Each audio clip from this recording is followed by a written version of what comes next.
This is GameFan reporting to you live from Fanime. Woo! Test, test, 1, 2, 3, 4. Testing, testing, Fanime.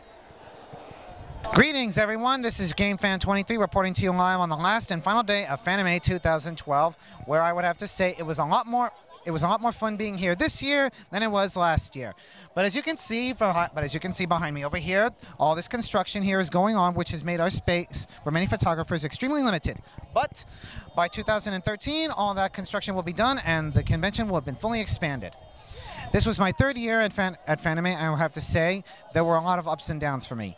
For the downside, there were some cosplayers who I heard were coming in from the East Coast, like Most Vlogged, but I never got the chance to do a photo shoot with her. I was a little disappointed.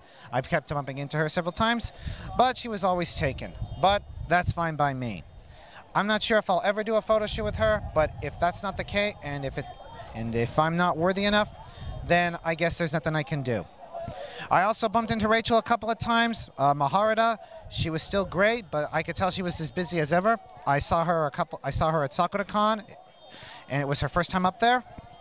But she was extremely busy and hardly had any time for herself. But then again, I can tell that she still enjoys Fanime Con. I saw Pikmin Link as Goddess Zelda. I only got a couple of good shots, but not. But to be honest, I was hoping I'd try to get a professional shot, but I don't know if it's ever going to be possible. Another thing I've noticed is that there were many other photographers here who had more equipment than other photographers, and they took up a lot more time than your average photographer like myself, who was trying to get simple but great-looking pictures despite not having more equipment than others. I've come to realize that now one of the big things I noticed this year about Fanime was that there were many other photographers here who had more equipment than others, and it made it a lot harder for me to get photo shoots of other more well-known cosplayers. One of the downsides to having too much equipment is that it takes too long to set up for photo shoots. Granted, you get great pictures, but at what cost? The time for people to enjoy the convention here. Here, it's not for here. Convention fun equals time, and time equals fun.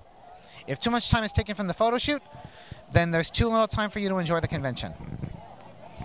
One of the major drawbacks of this year's convention was on day 0.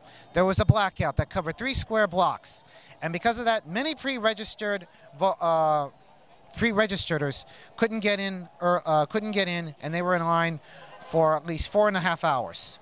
That was twice as long as what it took for the non-registered badge people to get in. But at the same time, there was an up and down side to that. For example, hey. Well, one of the pro things is that with all the people that were waiting in line to get their badges, there was still plenty of space to be used despite the limited space here at the convention. But despite all the pros and cons, as you can see here, people are still having fun. Why? Because that's what Fanime is all about. It's having fun. Oh, mercy. These people bring a whole new meaning to the word fun. Okay. Well, this year I had a great time here at Fanime this year. There's a 50-50 chance I'll be back next year, but my next destination is Rochester, New York. But I'm not going to a convention, I'm going to a wedding.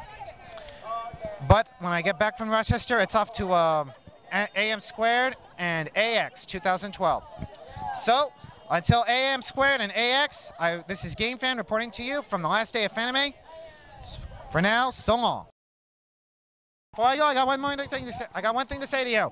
I am now officially graduated from Cal State University in Long Beach, and I came here as a college graduate in the world of communications, everyone. This is GameFan reporting to you live from Fanime 2012.